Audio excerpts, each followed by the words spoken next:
بسم الله، ازيكم متابعينا عاملين ايه؟ النهارده ان شاء الله معايا كده سمك صغير بلطي اللي بيبقى جواه بطروخ، هنشويه مع بعض كده وهو مقفول في البيت.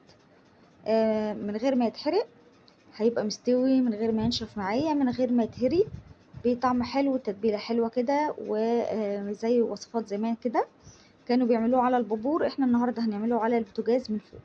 تابعوني وشوفوا معايا فيديو النهارده للاخر، ان شاء الله يعجبكم. اهم حاجه يكون عندك صاجه او صينيه قديمه، ده اللي هنسوي عليها السمك. تابعوني كده وشوفوا معايا فيديو النهارده للاخر، ان شاء الله يعجبكم. معايا هنا سمك بلطي صغير بقى كبير، اللي موجود عندك الحجم اللي انت تحبيه، بس كل ما كان السمك مش كبير قوي كل ما كان افضل، وتحكمتي في الشوي بتاعه من غير ما يتهري ولا يتكسر معاكي. تابعوني كده وشوفوا معايا فيديو النهارده للاخر. بغسله كويس، بنقعه في ميه بليمون، بشطفه وبصفيه، ما بفتحوش، بخليه مقفول زي ما هو كده. معايا هنا فلفل حامي احمر واخضر، معايا توم. تابعوني وشوفوا معايا فيديو النهارده، ولو اول مره كده بتشوفونا او لسه ما اشتركتوش في القناه اشتركوا، فعلوا الجرس عشان يوصلكوا كل جديد وكومنت حلو منكم. لو عندكم اي استفسار اكتبوه في الكومنتات وهرد عليكم. اكتبوا لي كمان بتتابعوني من انهي بلد، وايه رايكم في وصفتنا النهارده. اكتبوا لي كده ايه الوصفات، ايه اللي حابين اقدمها معاكم. ان شاء الله وصفه النهارده تعجبكم، اللي رايكم كده في الكومنتات. معايا هنا توم، معايا فلفل حامي احمر واخضر، معايا هنا سمك نقعته في ميه بليمون، شطفته وصفيته وغسلت كده من بين الخياشيم بتاعته، ما فتحتهوش، خليت السمكه مقفوله معايا. هحتاج معايا على النار صاجه او طاسه، حاجه قديمه كده لازم تسخن معايا كويس عشان السمك ما يلزقش معايا. معايا هنا كده دي رده، الرده في منها نوعين. رده ناعمه دي بنشتغل بيها في المخبوزات. رده خشنه اللي هي بتاعه السمك دي بشوي بيها السمك عشان ما يتحرقش معايا بسهوله. لو رده اشتغلتوا بيها ناعمه هتتحرق معاكم بسهوله. فاحنا هنجيب كده الرده الخشنه وهبتدي اغلف بيها السمك. هخلص الكميه كلها كده وبعدين نكمل التسويه مع بعض. هرص السمك كده جنب بعضه.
يبقى هنا معايا سمك شطفته ونقعته كده في ميه بليمون وغسلت بين الخياشيم بتاعته، والسمكه معايا مقفوله خلاص. ما بقصش بقى السمك ولا حاجه، بسيبه زي ما هي كده السمكه على بعضها. معايا هنا رده خشنه، بنزل بالسمك بغلفه كله كده لحد ما اخلص الكميه كلها، وبعد كده ببتدي على البوتاجاز نكمل باقي الوصفه. معايا هنا توم، ومعايا كمان فلفل حامي احمر واخضر مفروم او مدقوق في الكبه، او مدقوق في الهون مفروم في الكبه، زي ما تحبي. خلصنا كده السمك، هجيب بقى دلوقتي على النار الحاجه اللي هشتغل فيها. بحطها على النار وبسيبها لحد ما تسخن معايا كويس جدا. كل ما سخنت معايا الصاجه او الصينيه اللي هشوي فيها، كل ما كان معايا افضل والسمك ما يلزقش. لو حطيتي والصينيه بارده السمك هيلزق معاكي ويتهري. كمان في حاجه، ما بقلبش السمك على طول، بسيب السمك لحد ما يستوي وبعد كده اقلبه. ما اقلبوش وهو طري عشان ما يتهريش معايا برضو.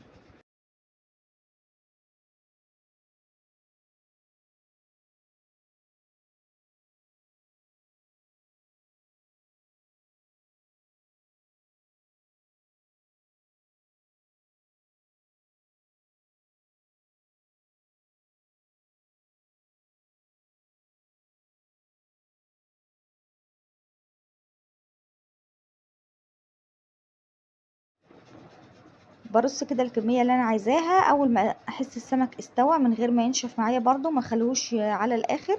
بعلي النار قوي، ما بهديش النار عشان ما يطرش معايا ويتهري، لازم تكون النار عاليه وواصله كله. بين كل وقت والتاني بلف كده الصاجه او الصينيه اللي معايا عشان توصلها الحراره كلها. اول ما السمك يبتدي يلون من الاطراف ببتدي اقلبه على الناحية التانية.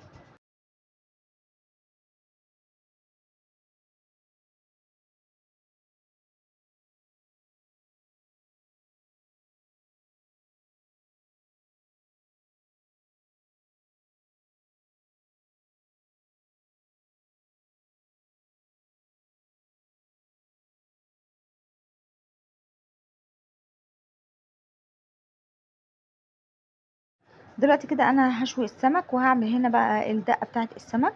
معايا فلفل حامي، معايا توم،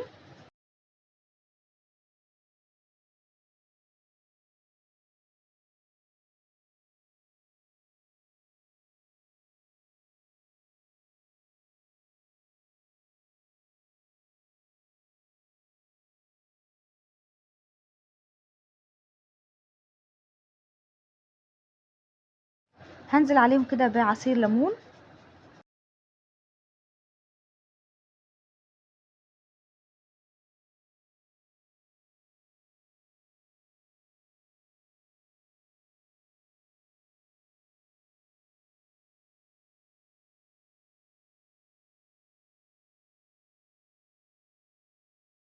هضيف معلقة من الخل.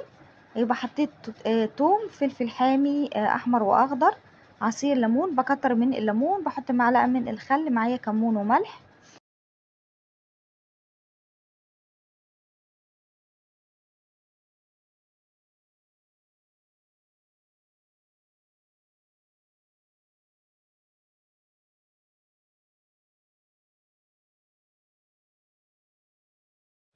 ببتدي انزل بالدقة على السمك بالشكل ده. ان شاء الله تجربوه ويعجبكم وتقدموا جنبه رز ابيض. عملت معاكم سمك مشوي في البيت بطريقة بسيطة وسهلة بمكونات موجودة في البيت بنتيجة حلوة هتعجبكم. تابعونا وقولنا رأيكم في الكومنتات. فعلوا كده الجرس علشان يوصلكم كل جديد.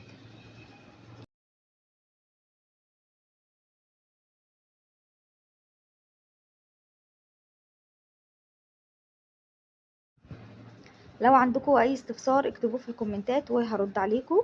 اكتبوا لي كمان بتتابعوني من انهي بلد وايه رايكم في وصفتنا النهارده. اكتبوا لي كده ايه الوصفات، ايه اللي حابين اقدمها معاكم. عملت معاكم سمك مشوي بطريقه بسيطه وسهله، سمك الرده، في سمك كمان بالزيت والليمون. هبقى اعمله لكم في فيديو تاني، في وصفات كتير للسمك، في بالصلصه، في وصفات مختلفه كتير. تابعونا عشان تشوفوا وصفات السمك